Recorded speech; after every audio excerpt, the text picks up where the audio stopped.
O que é mais assustador? Um livro que ensina a construir um império ou o fogo que o devora? E se a receita do concreto romano, capaz de resistir por 2 milênios à fúria do mar, não tivesse sido perdida, mas deliberadamente escondida no mesmo dia em que as legiões caíram? No ano 410 da nossa era, enquanto os visigodos de Alarico quebravam o mármore de Roma, uma outra batalha, silenciosa e desesperada, era travada nas sombras das bibliotecas em chamas. Não se lutava por ouro nem por estátuas, lutava-se por pergaminhos. O mundo não terminava com o clangor de espadas, mas com o sussurro de papel se tornando cinza. Pequenos grupos, congregações invisíveis de estudiosos, engenheiros e filósofos corriam contra o tempo. Eles não tentavam salvar o império, pois sabiam que impérios são como homens, nascem, definham e morrem. Eles tentavam salvar a ideia de um império, as chaves, as plantas dos aquedutos que levavam água limpa a 1 milhão de almas, as fórmulas químicas que criavam o vidro flexível, os mapas estelares que guiavam os navios para além do horizonte conhecido e, o mais perigoso de tudo, os tratados sobre a natureza do poder e da alma humana. Eles sabiam de algo que os bárbaros, em sua fúria purificadora, não podiam compreender. O conhecimento é uma arma de 2 gumes.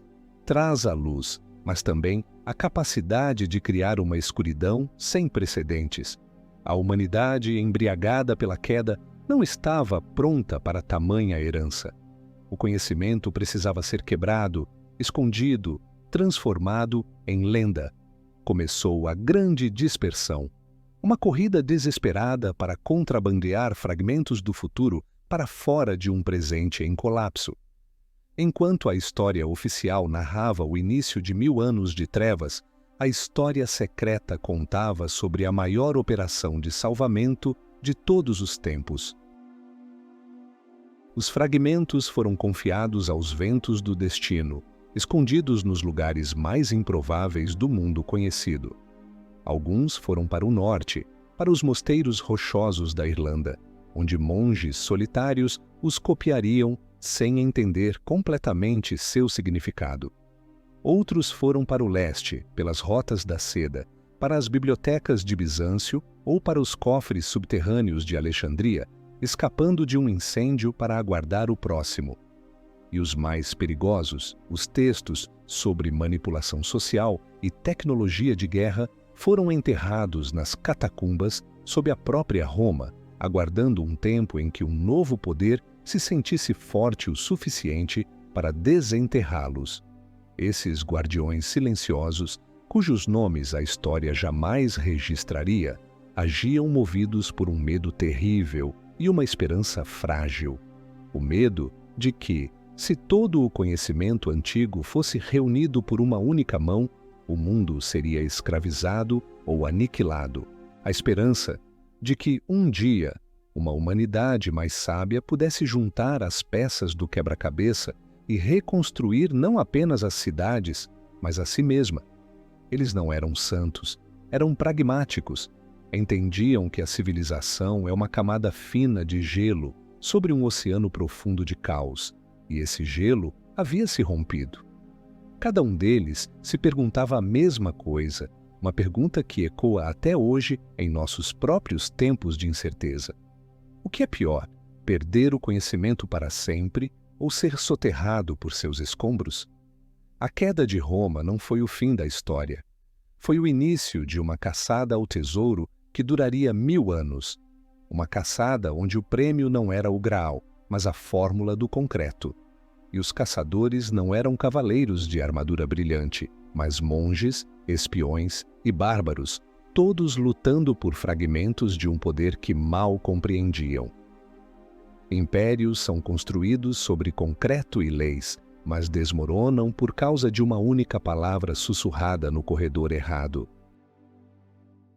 E enquanto os corredores do poder em Roma se enchiam de fumaça e gritos, novas palavras, novos planos já estavam sendo sussurrados nas catacumbas. A escuridão que se abatia sobre a Europa não era um vazio, era um véu, e por trás dele, a guerra pela alma do futuro mal havia começado. Você seria capaz de sacrificar a verdade para salvar o mundo? Os primeiros guardiões fizeram essa escolha. Eles decidiram que a humanidade precisava de uma quarentena, um tempo para esquecer.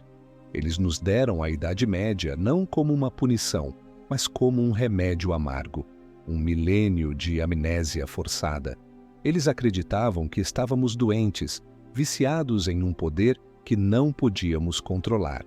Talvez tivessem razão, mas, ao esconderem as chaves, eles também trancaram as portas. A questão que eles nos legaram não é sobre o que foi perdido, mas sobre por que foi escondido. E quem, exatamente, decidiu que não éramos dignos da nossa própria herança. O último bibliotecário de Roma, olhando para as chamas que consumiam seu mundo, não chorava pelos livros, chorava por nós, porque ele sabia que o que estava queimando não era o passado, mas a versão mais fácil do nosso futuro, e que o caminho de volta à luz seria longo, sangrento e pavimentado com os segredos que ele e seus irmãos estavam prestes a enterrar fundo na terra. Os guardiões agiram para nos proteger, mas quem decide o que é proteção e o que é prisão? Se você fosse um deles, o que faria? Salvaria o conhecimento para uma elite secreta ou o deixaria queimar, dando a todos um recomeço igualitário? Responda nos comentários. Das cinzas de Roma, uma nova fênix ergueu suas asas. Não uma águia imperial, mas uma pomba. Ou talvez um corvo disfarçado de pomba. O poder secular havia se estilhaçado em 1000 reinos bárbaros, mas um novo tipo de poder, sutil e universal, começou a se cristalizar: a Santa Sé. No caos, a ordem é a mercadoria mais valiosa, e a Igreja oferecia uma ordem celestial, uma promessa de sentido em um mundo que o havia perdido. Mas, para governar a Terra, promessas celestiais não bastam. São necessários documentos, títulos de propriedade, leis. E o mais importante de todos os documentos da história da Europa surgiu do nada, como um fantasma envolto em pergaminho: a doação de Constantino. Um texto que afirmava que o primeiro imperador cristão, Constantino, o Grande, em gratidão por sua cura da lepra, havia concedido ao Papa Silvestre e a seus sucessores o domínio sobre Roma, a Itália e todas as províncias do Império Romano do Ocidente. De repente, o Papa não era apenas um líder espiritual. Ele era o herdeiro legal de César, uma jogada de gênio, uma falsificação tão audaciosa, tão monumental, que levou 700 anos para ser desmascarada. Mas e se o verdadeiro objetivo dessa fraude não fossem as terras ou as coroas? E se o território que o Vaticano realmente cobiçava fosse outro? Um território feito de tinta e papiro, escondido em cofres e arquivos secretos. Ao reivindicar a herança de Roma, a Igreja reivindicava também o direito sobre seus segredos. A doação de Constantino foi a maior operação de fachada da história. Ela deu aos agentes do Papa a legitimidade para iniciar uma caçada silenciosa e implacável. Legados papais, monges eruditos e clérigos aparentemente inofensivos se espalharam pela Europa, visitando mosteiros, cortes reais e bibliotecas antigas. Sua missão oficial era unificar a doutrina e combater heresias. Sua missão secreta era encontrar e confiscar os fragmentos de conhecimento que os guardiões silenciosos haviam espalhado séculos antes. Começou a grande centralização. Uma guerra nas sombras, travada não com espadas, mas com penas e veneno. Cada mosteiro se tornou um campo de batalha potencial. Os descendentes dos guardiões, agora abades, monges ou simples bibliotecários, tentavam proteger sua perigosa herança. Eles criaram códigos, reescreveram textos, esconderam os originais sob camadas de hinos religiosos inofensivos, criando os palimpsestos, esses quebra-cabeças literários. Um tratado sobre mecânica hidráulica se escondia sob a vida de um santo. Um mapa estelar se disfarçava de comentários sobre os salmos. A Igreja não buscava a santidade, buscava o poder. E o conhecimento antigo era a forma mais pura de poder. Tecnologias que podiam irrigar desertos ou construir fortalezas inexpugnáveis. Textos médicos que podiam salvar a vida de um rei e garantir a lealdade de seu reino. E, acima de tudo, tratados filosóficos e psicológicos que ensinavam a arte de governar as mentes das massas. O Vaticano se tornou o maior serviço de inteligência do mundo medieval. Sua rede de informantes era incomparável, sua capacidade de suprimir informações, absoluta. Qualquer um que demonstrasse possuir um conhecimento além do permitido era taxado de herege. A heresia se tornou uma ferramenta política. Não se queimavam pessoas apenas por suas crenças, queimavam-se pessoas por aquilo que elas sabiam. A ironia era cruel. A mesma organização que se propunha a ser a guardiã da alma da Europa estava, na verdade, lobotomizando-a, garantindo que apenas uma versão da verdade, a sua, sobrevivesse. A história se tornou um romance de espionagem. As controvérsias teológicas eram, muitas vezes, apenas a cortina de fumaça para operações de aquisição de ativos intelectuais. O roubo de manuscritos, a quebra de códigos, os assassinatos silenciosos em claustros silenciosos se tornaram a rotina de um clero que lutava por um prêmio muito terreno. O poder não vem de Deus, ele é tomado daqueles que não são espertos o suficiente para escondê-lo. E a Igreja era muito esperta. Eles entenderam que quem controla o passado, controla o futuro. Ao reescrever a história com a doação de Constantino, eles não estavam apenas reivindicando terras, estavam editando a própria realidade, criando uma linha do tempo em que seu poder era inevitável, ordenado por Deus. Mas mesmo o poder mais absoluto tem seus limites. Alguns fragmentos do conhecimento eram teimosos demais para serem encontrados, perigosos demais para serem controlados. Em um mosteiro remoto no norte da Germânia, um agente papal encarregado de encontrar um antigo tratado romano sobre metalurgia avançada encontrou apenas uma cela vazia e o cheiro de fumaça. Os monges haviam sido massacrados e o manuscrito desaparecido. As únicas pistas eram as marcas de machados estranhos nas portas e os rumores de navios com cabeças de dragão que haviam sido vistos subindo o rio. O conhecimento havia escapado novamente e estava a caminho do norte gelado para as mãos de homens que não sabiam ler latim, mas que entendiam perfeitamente a linguagem universal do aço e do fogo. As ondas geladas do Mar do Norte batiam contra o casco do dracar. Homens de barbas trançadas e olhos da cor do gelo remavam em um ritmo hipnótico, indiferentes à tempestade que se formava. Em suas mãos não havia apenas machados, mas espadas de um tipo que o mundo civilizado não via há séculos. Eram as Ulfbert, lâminas forjadas com um aço tão puro, tão livre de escória, que pareciam cantar ao cortar o ar. Uma tecnologia que a Europa só redescobriria na Revolução Industrial 800 anos depois. Como?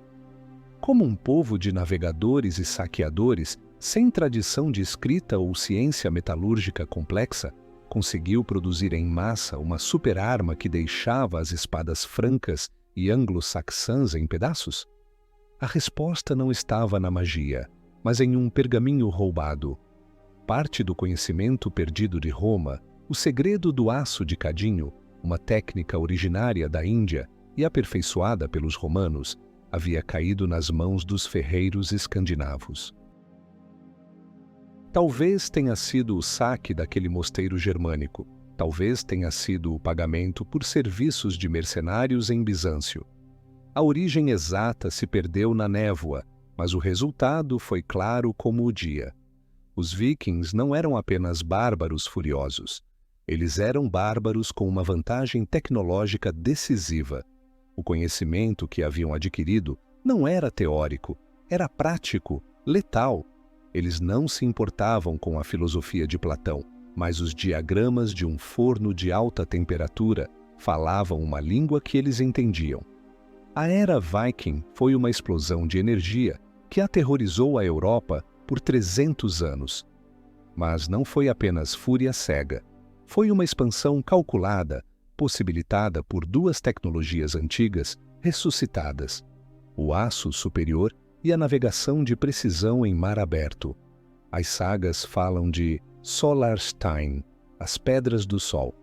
Por muito tempo foram consideradas lendas. Hoje sabemos que se tratava de cristais de cordierita, que funcionam como um filtro polarizador, permitindo determinar a posição do Sol mesmo em um dia nublado ou no crepúsculo, uma bússola solar, uma tecnologia óptica sofisticada, descrita em tratados romanos que se pensava estarem perdidos. Com espadas que não quebravam e a capacidade de navegar para além da vista da Terra, os homens do norte se tornaram os mestres do oceano. Suas expedições não eram apenas incursões, mas missões de exploração e conquista, guiadas por um conhecimento que lhes dava uma aura de poder sobrenatural. Eles chegaram a Bizâncio como mercenários, a Paris como conquistadores, a Sicília como governantes e a América do Norte 500 anos antes de Colombo. O mundo se tornou o seu playground. Mas o conhecimento, como sempre, é uma maldição. O segredo das espadas Ulfbert e das Pedras do Sol se tornou o bem mais cobiçado da Europa. A caçada começou. Espiões bizantinos se disfarçavam de comerciantes para tentar se infiltrar nas oficinas dos ferreiros nórdicos. Reis francos ofereciam fortunas por um único ferreiro desertor. A Igreja, que via o poder pagão do norte como uma ameaça existencial, enviou missionários que eram mais espiões do que pregadores. A guerra pelo conhecimento se tornou brutal.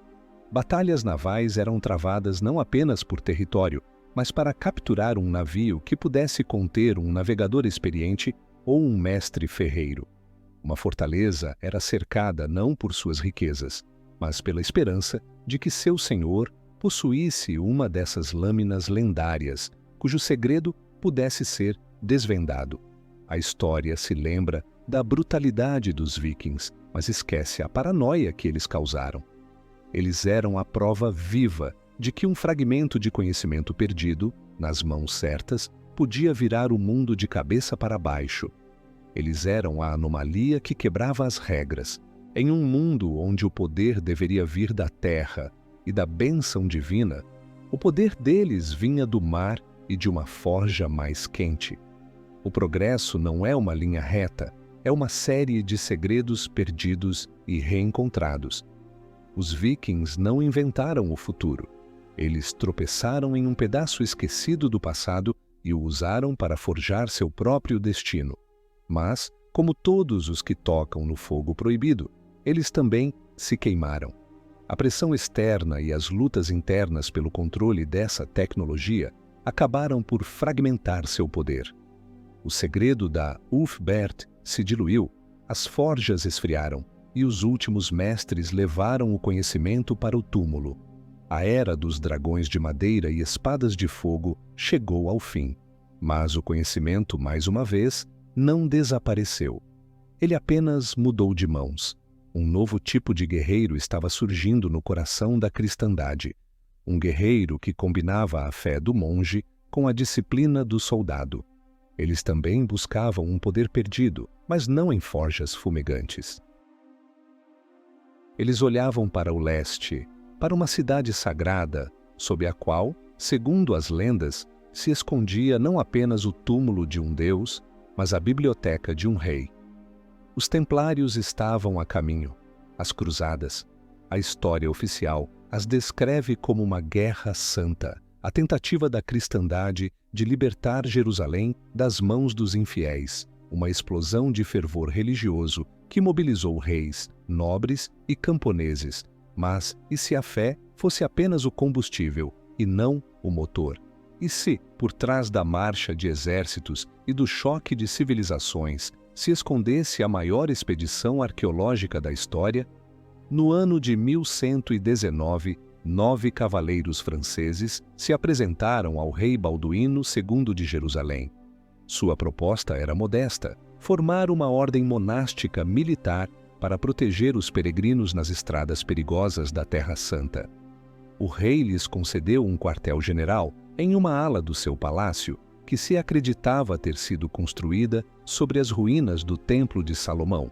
Nasceram os pobres cavaleiros de Cristo e do Templo de Salomão. Os Templários. Por 9 anos, esses 9 cavaleiros não recrutaram ninguém. Não protegeram peregrino algum. Eles cavaram. O que eles procuravam sob o monte do templo? Não era a Arca da Aliança ou o Santo Graal. Era algo muito mais prático e poderoso. Um arquivo. Um repositório de conhecimento. Talvez parte da lendária Biblioteca de Alexandria, evacuada para o leste séculos antes da destruição final. Talvez os arquivos do próprio Templo de Salomão, com seus segredos de engenharia, administração e, quem sabe, psicologia de massas. O que quer que tenham encontrado, mudou tudo. Ao retornarem à Europa, a pequena ordem de 9 cavaleiros explodiu em riqueza e poder. Em menos de 2 décadas, eles se tornaram a organização mais poderosa do mundo. Criaram o primeiro sistema bancário internacional, com cheques de viagem, cartas de crédito e uma rede de agências que se estendia de Londres a Jerusalém. Sua riqueza não vinha de saques, mas de um sistema financeiro sofisticado, séculos à frente de seu tempo. Eles possuíam a maior frota de navios do Mediterrâneo e um exército permanente que só respondia ao Papa. De onde veio essa explosão de genialidade organizacional? Dos textos que desenterraram, tratados de economia, geometria sagrada, arquitetura, logística e talvez até mesmo textos sobre a natureza do poder que faziam Maquiavel parecer um amador. O conhecimento encontrado não era místico, era técnico. Eles não encontraram a palavra de Deus, encontraram o manual de instruções do mundo. A sua influência se tornou tão avassaladora que começou a assustar os poderes estabelecidos. Um rei precisa de terras, um banqueiro precisa de confiança. Os templários não precisavam de nada, todos precisavam deles. Sua lealdade não era a uma coroa, mas à ordem. Eles estavam construindo um estado dentro de estados, uma rede supranacional que transcendia as fronteiras feudais. E esse foi o seu erro. O conhecimento, quando não pode ser controlado, deve ser destruído. O rei da França, Filipe, o Belo, afogado em dívidas com a própria ordem, e o Papa, Clemente V, um fantoche em suas mãos, perceberam que não podiam competir com os templários. Eles precisavam eliminá-los. O que se seguiu foi a operação especial mais cruel e massiva da Idade Média. Em uma única noite, na sexta-feira, 13 de outubro de 1307, todos os templários na França foram presos. A operação foi um relâmpago, coordenada com uma precisão aterrorizante. As acusações eram bizarras: heresia, adoração a um ídolo chamado Baphomet, sodomia, a cortina de fumaça perfeita para esconder o verdadeiro motivo, o medo do seu conhecimento e a ganância por sua riqueza. Começou a caça aos segredos. Sob tortura, os cavaleiros confessaram qualquer coisa, mas os verdadeiros tesouros, os arquivos e a imensa fortuna nunca foram encontrados. Na noite anterior às prisões, a frota templária zarpou do porto de La Rochelle e desapareceu no Atlântico, como um fantasma. Para onde foram? Escócia? Portugal? América? Ninguém sabe. Eles levaram consigo o conhecimento que haviam desenterrado, mas talvez não todo ele. Talvez, em um último ato de desafio, eles tenham dividido o arquivo, espalhando-o novamente, confiando fragmentos a outros grupos que operavam nas sombras. A queda dos Templários é uma lição sombria. Não basta possuir o conhecimento. É preciso ter a sabedoria para saber quando e como usá-lo. Eles construíram uma torre alta demais, rápido demais, e os reis e papas do mundo, com medo da sombra que ela projetava, decidiram derrubá-la. A era dos cavaleiros banqueiros terminou em fogo e sangue. A fumaça das piras onde seu último grão-mestre, Jacques de Molay, foi queimado, subiu aos céus de Paris. Mas o conhecimento, teimoso como a vida, encontrou um novo refúgio. Em um lugar inesperado, no sul da França, entre montanhas e castelos, vivia um povo que acreditava que o mundo material era a obra do diabo. Os guardiões perfeitos para um tesouro que não era feito de ouro. Os templários caíram por saberem demais sobre como governar o mundo. Mas e se o verdadeiro perigo for o conhecimento sobre como escapar dele? Diga-nos o que você acha. Qual conhecimento é mais perigoso? Aquele que lhe dá poder sobre os outros ou aquele que lhe dá liberdade de tudo? Deixe sua escolha nos comentários. O Languedoc, no sul da França. Uma terra de trovadores, de amor cortês e de um sol que parecia amadurecer não apenas as uvas, mas também as ideias. No século XIII, essa terra se tornou o lar de uma fé que abalou a Igreja de Roma até seus alicerces. O catarismo. Os cátaros, ou albigenses, como eram chamados, não eram apenas mais um grupo de hereges.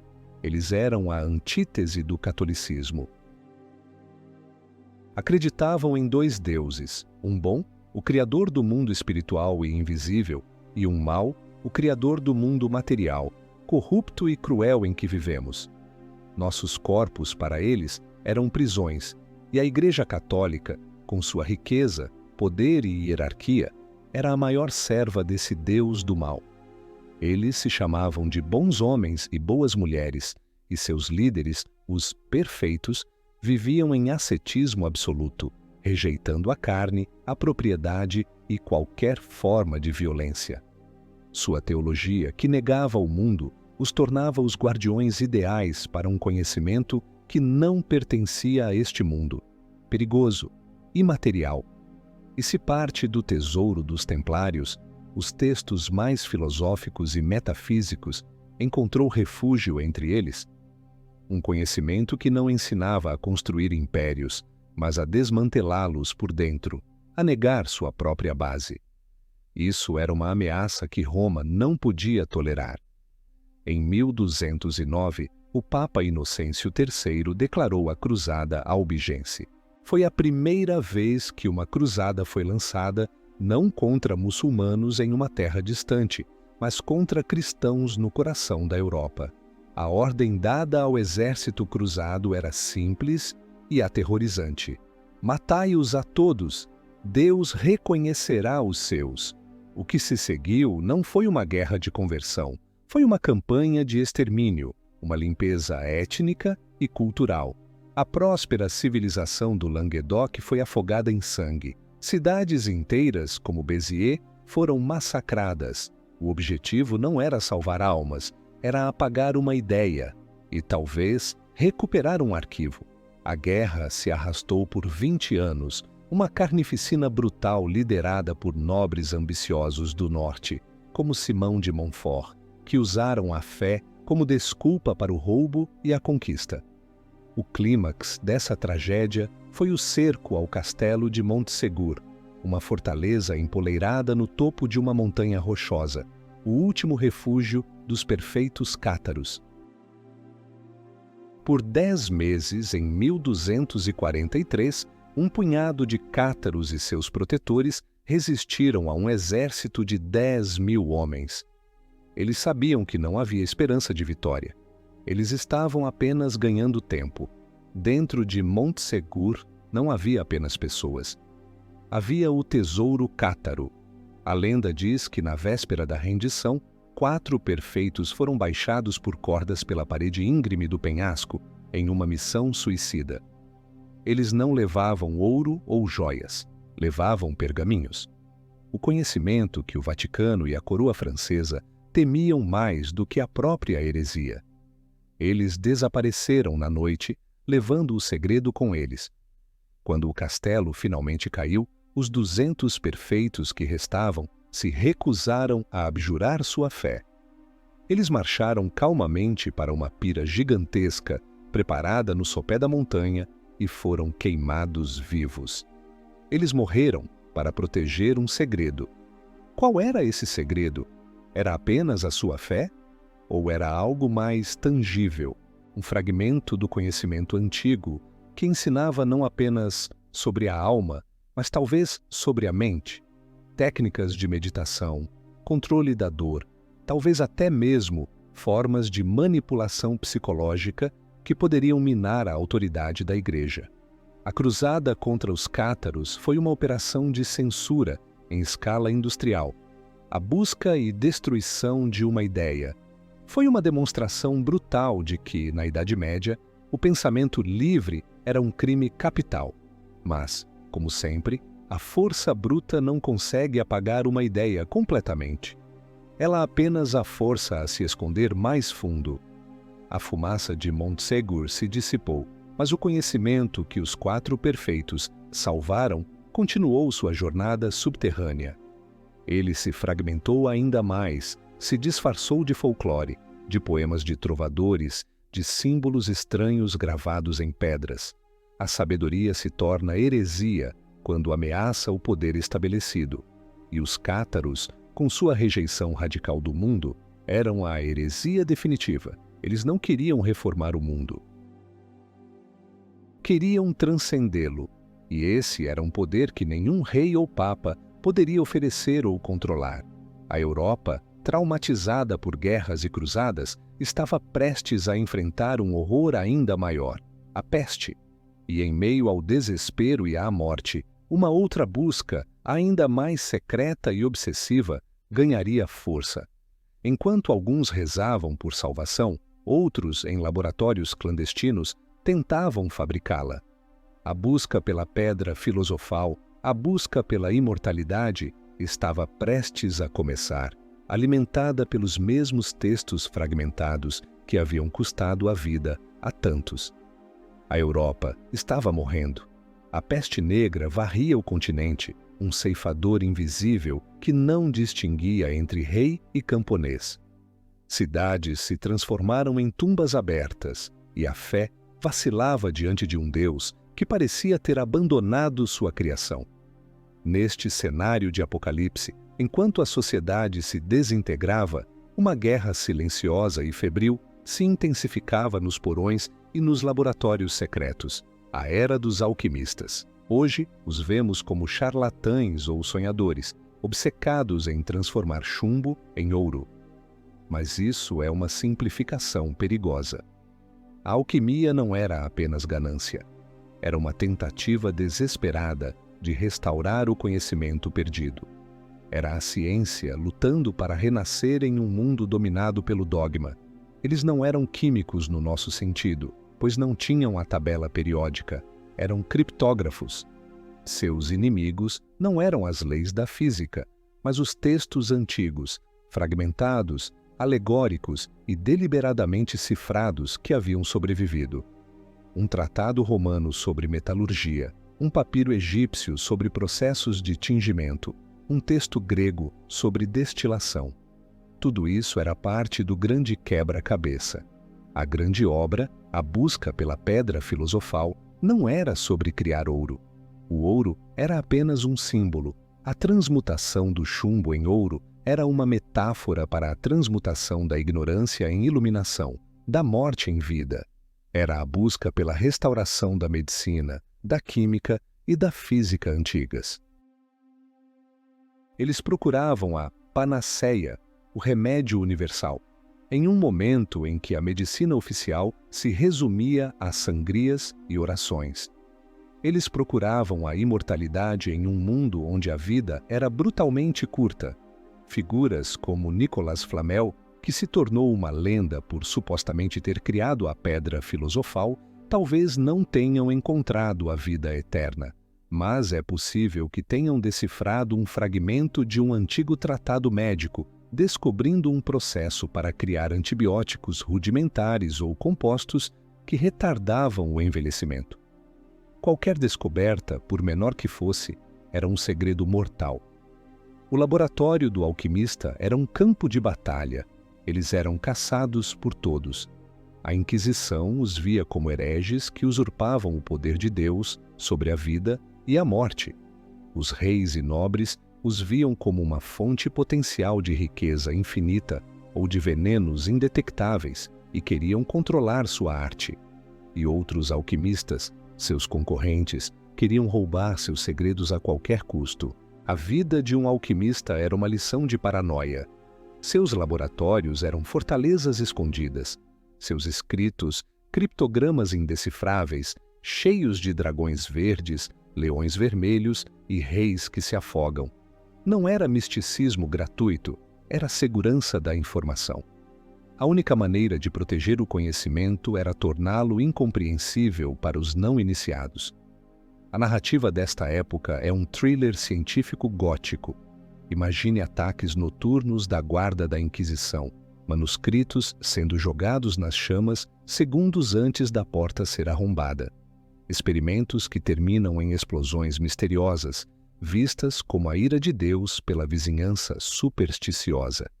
Perseguições pelas ruas estreitas e fétidas das cidades medievais, com um único frasco contendo o resultado de 20 anos de trabalho. A alquimia era a ciência em seu estado selvagem, uma fronteira perigosa entre a descoberta e a destruição. Cada alquimista estava no limiar da maior descoberta da história ou de uma morte horrível na fogueira ou na forca. Muitos fracassaram, muitos enlouqueceram, envenenados pelos vapores de mercúrio e pela obsessão. Mas alguns, talvez, tenham tido sucesso. Eles não transformaram o mundo, eles apenas sobreviveram a ele, um pouco melhor, um pouco mais, e transmitiram seus segredos, cifrados, para a próxima geração. O conhecimento não pode ser criado do nada, mas também não pode ser completamente destruído. Ele apenas muda de forma. O conhecimento que antes era engenharia em Roma e teologia no Languedoc, agora se tornava química nos alambiques dos alquimistas. Era o mesmo rio subterrâneo, encontrando uma nova fenda para vir à tona. Mas, com o tempo, mesmo a criptografia mais complexa corria o risco de ser decifrada. A perseguição se tornava cada vez mais eficiente. Os guardiões dos fragmentos restantes do grande arquivo perceberam que precisavam de uma solução final, um cofre perfeito, um livro que pudesse ser visto por todos, mas lido por ninguém. Um conhecimento escondido à vista de todos, protegido pela barreira intransponível da própria incompreensão. Eles estavam prestes a criar o artefato mais misterioso do mundo. Existe um livro que os maiores criptógrafos do mundo, de decifradores de códigos de guerra a supercomputadores, tentam ler há 600 anos, e todos falharam. O manuscrito Voynich. 240 páginas de pergaminho, repletas de uma escrita elegante e fluida, que não corresponde a nenhum idioma conhecido. Ilustrações bizarras de plantas que não existem na Terra, diagramas astronômicos de galáxias desconhecidas e figuras de mulheres nuas se banhando em complexos sistemas de tubulações verdes. O que é isso? A obra de um louco? Uma fraude elaborada? Ou o auge da criptografia medieval, a tentativa final de preservar o conhecimento mais perigoso em uma forma absolutamente impenetrável? Após séculos de caçadas, perseguições e fogueiras, os guardiões dos fragmentos restantes do conhecimento antigo chegaram a uma conclusão aterrorizante. Qualquer texto pode ser lido, qualquer código pode ser quebrado, qualquer esconderijo pode ser encontrado.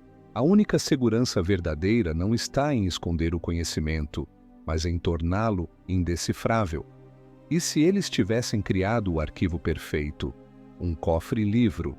A teoria mais fascinante é que o manuscrito surgiu na corte do imperador Rodolfo II, em Praga, no final do século XVI, embora a datação por carbono 14 aponte para o início do século XV.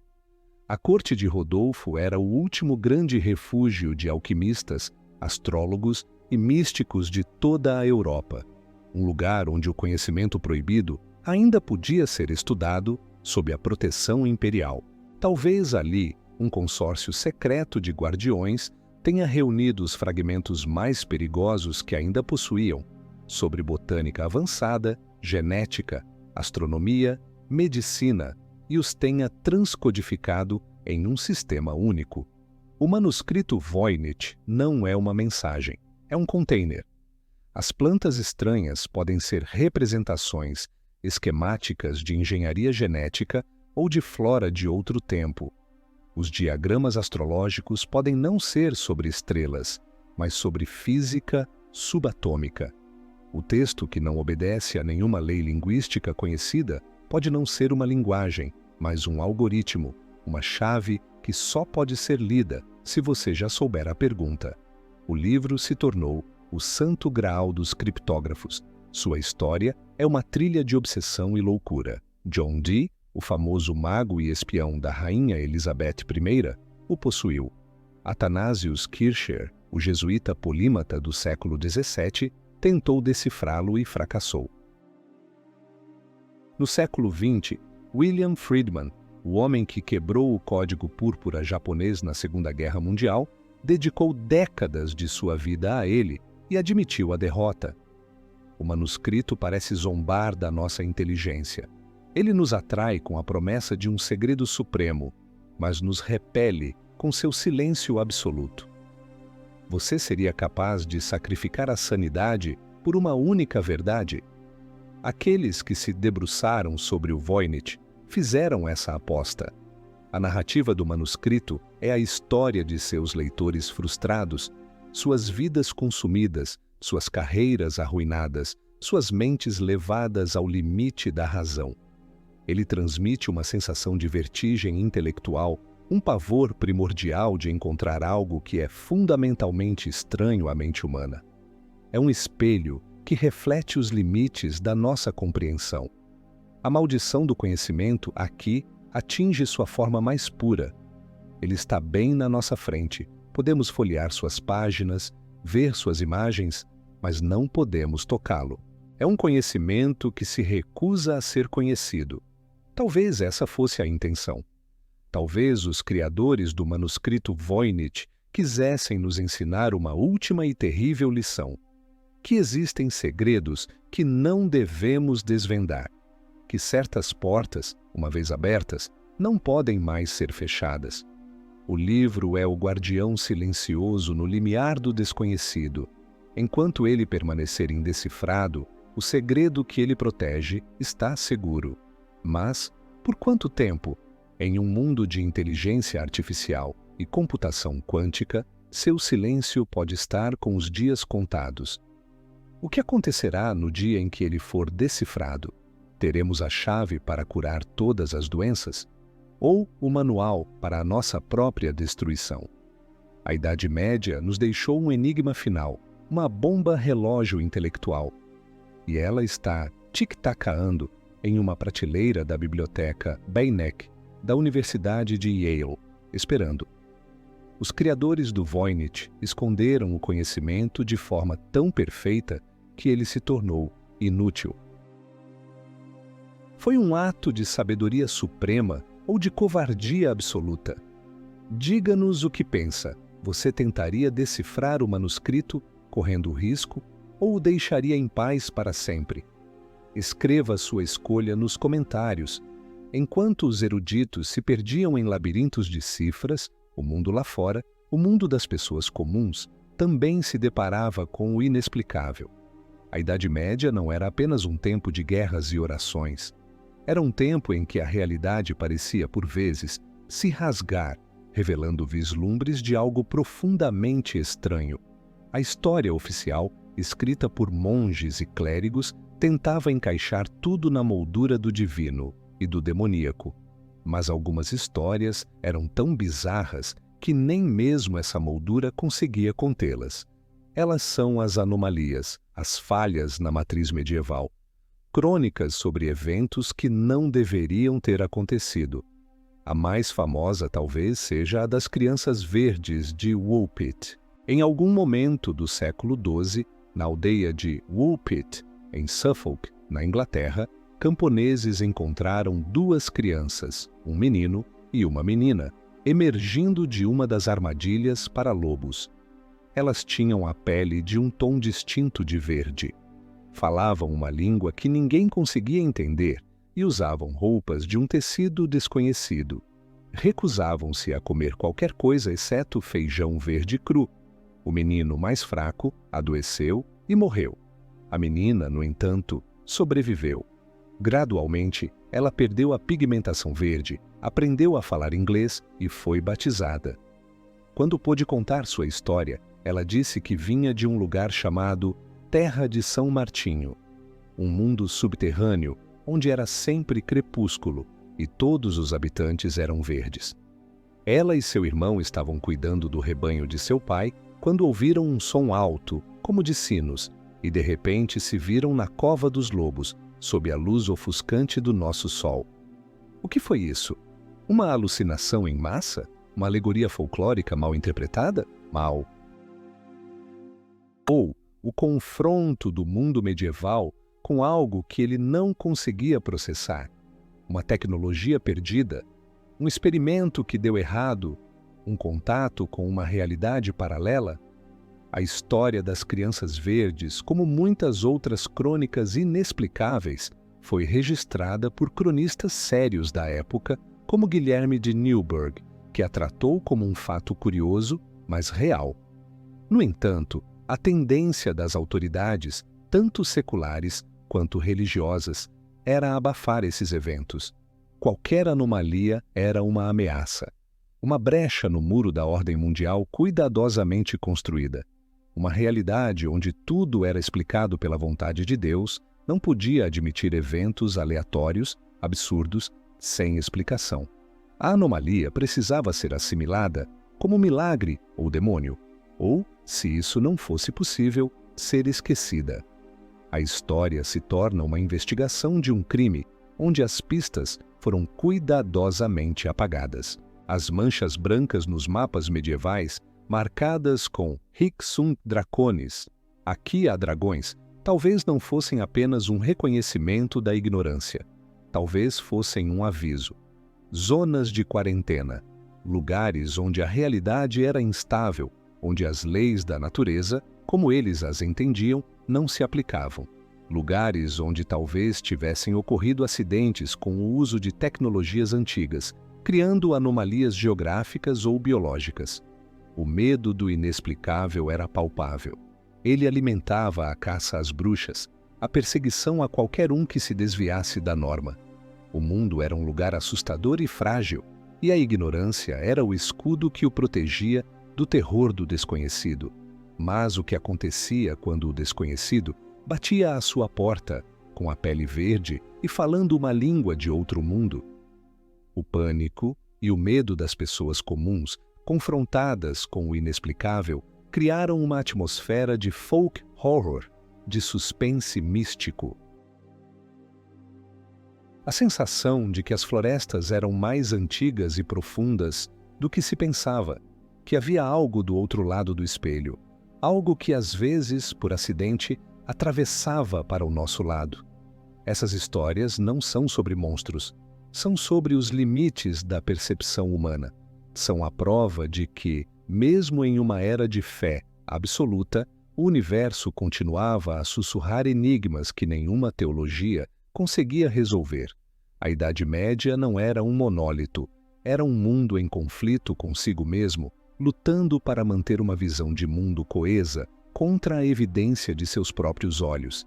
E enquanto as crianças verdes de Woolpit olhavam para um sol que nunca tinham visto, a maior de todas as anomalias, a mais terrível de todas as rupturas na realidade, estava a caminho.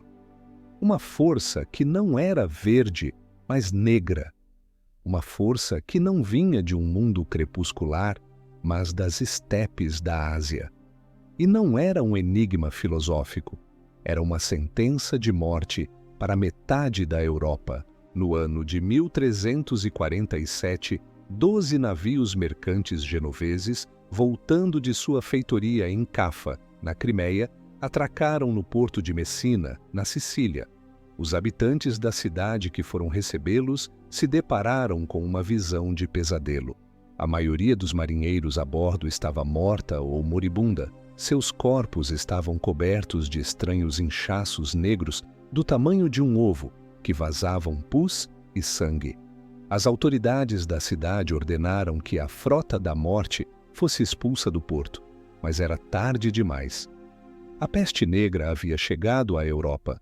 O que se seguiu foi o maior desastre demográfico da história da humanidade. Em 5 anos, a praga matou entre 1/3 e metade da população europeia. Cerca de 25 milhões de pessoas. Foi um apocalipse em tempo real. A sociedade entrou em colapso. Os pais abandonavam os filhos, os maridos, as esposas. Os médicos se recusavam a ver os doentes, os padres a dar a extrema unção. As ruas se encheram de corpos e o único som que quebrava o silêncio era o das carroças dos coveiros.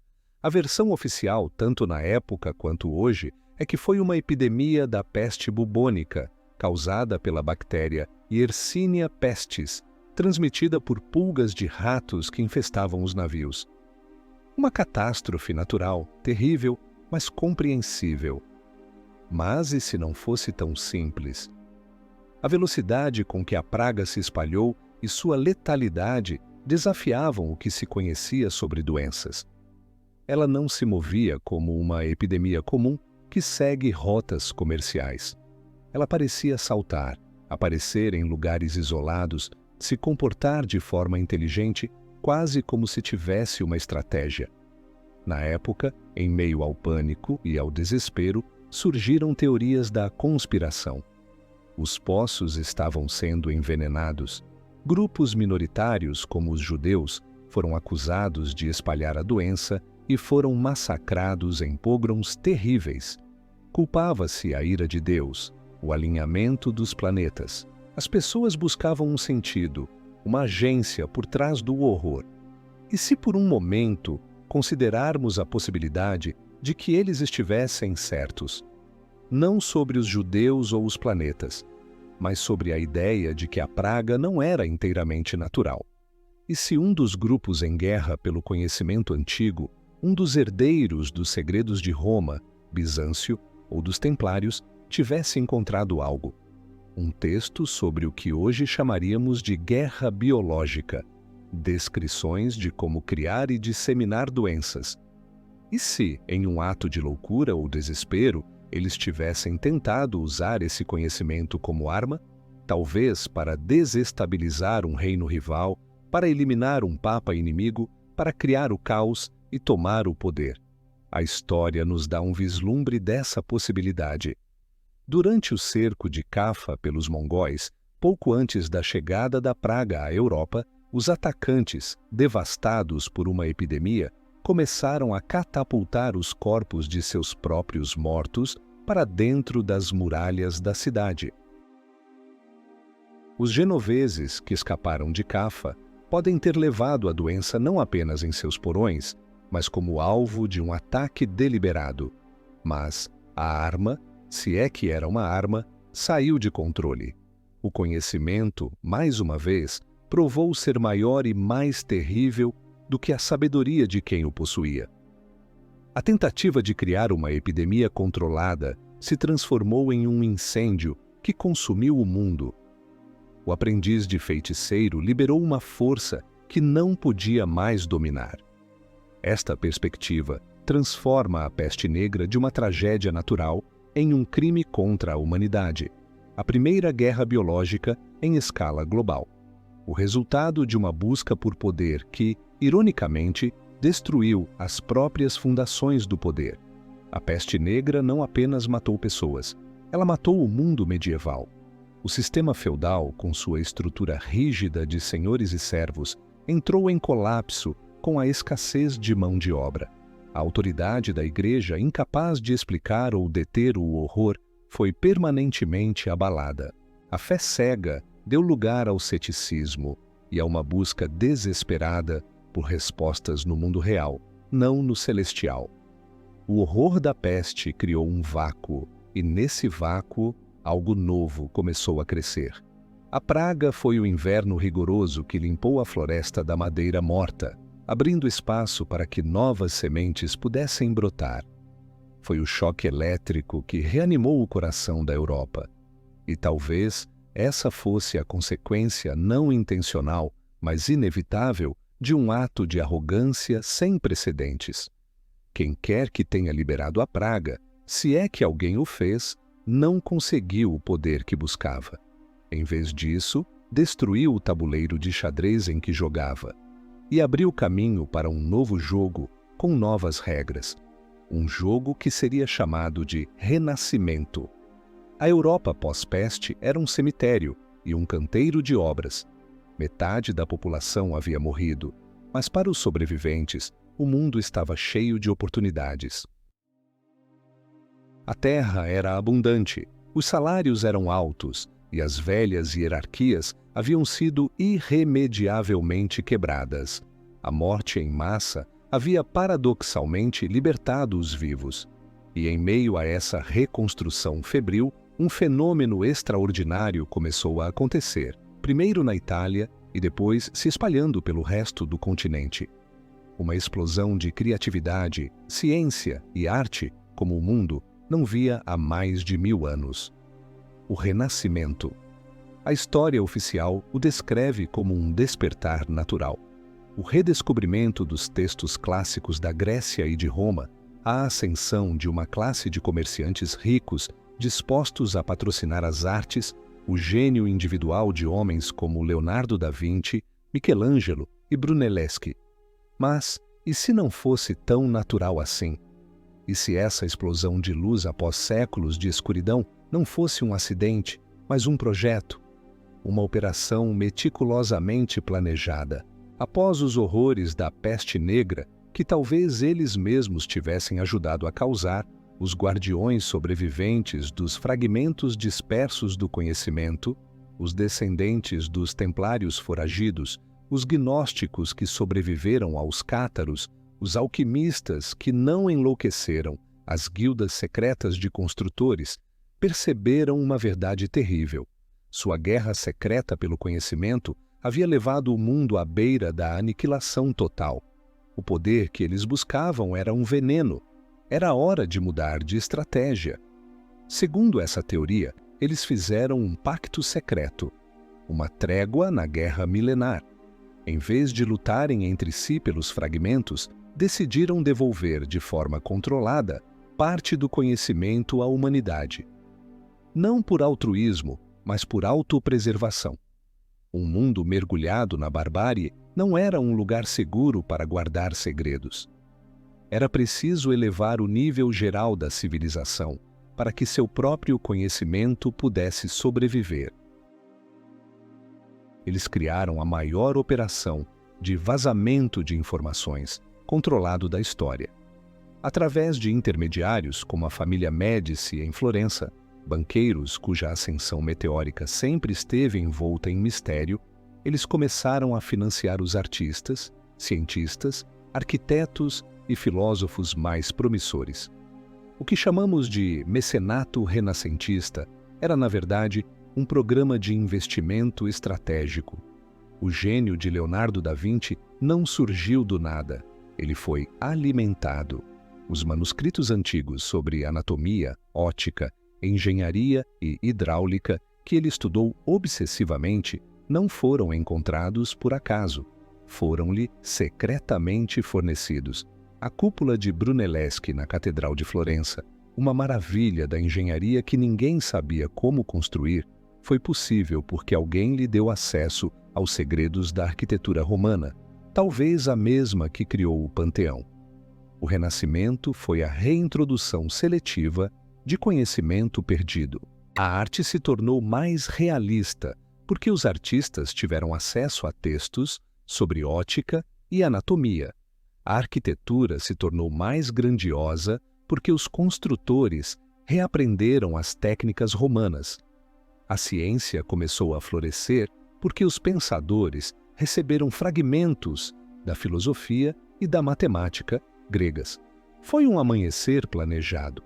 Mas e o conhecimento mais perigoso? Os textos sobre guerra avançada, sobre manipulação psicológica, sobre as tecnologias que poderiam de fato escravizar ou destruir a humanidade? Esse conhecimento, o consórcio secreto concordou, deveria ser escondido para sempre, trancado no cofre final. Eles nos deram a beleza de Davi e Michelangelo, mas esconderam as armas que poderiam tê-lo destruído. Eles nos deram a perspectiva na pintura, mas ocultaram as técnicas para controlar a perspectiva da nossa própria mente. O mundo em que vivemos hoje, o mundo moderno que nasceu do Renascimento, foi construído sobre essa grande barganha. Recebemos a arte e a ciência, mas fomos privados da verdade completa. A história, portanto, fecha o seu círculo. Começou com a decisão de esconder o conhecimento para salvar a humanidade de si mesma, e terminou com outra decisão, a de devolver parte desse conhecimento, pelo mesmo motivo. A Idade Média não foi uma era de trevas, foi um longo e doloroso processo de quarentena. E o Renascimento não foi um despertar, foi uma alta médica supervisionada. Mas a pergunta final permanece, assombrando-nos até hoje. Quem são eles? Quem são os herdeiros desse consórcio secreto que decidiram o que deveríamos saber e o que deveríamos esquecer? Será que eles ainda existem, observando das sombras, gerenciando o fluxo de informações, guiando nosso progresso, protegendo-nos dos segredos mais sombrios? Talvez o maior segredo da Idade Média não seja uma tecnologia perdida ou um livro cifrado. Talvez o maior segredo seja que a história nunca foi deixada ao acaso. A aliança secreta que criou o Renascimento decidiu por nós o que estávamos prontos para saber. Eles nos salvaram de nós mesmos, mas ao custo da nossa autonomia intelectual. O que você escolheria para o nosso mundo? Uma bela e próspera civilização, construída sobre uma mentira protetora, ou a liberdade de conhecer uma verdade absoluta, mesmo que ela nos leve à destruição? Escreva sua escolha final nos comentários. A decisão ainda é nossa, ou será que não?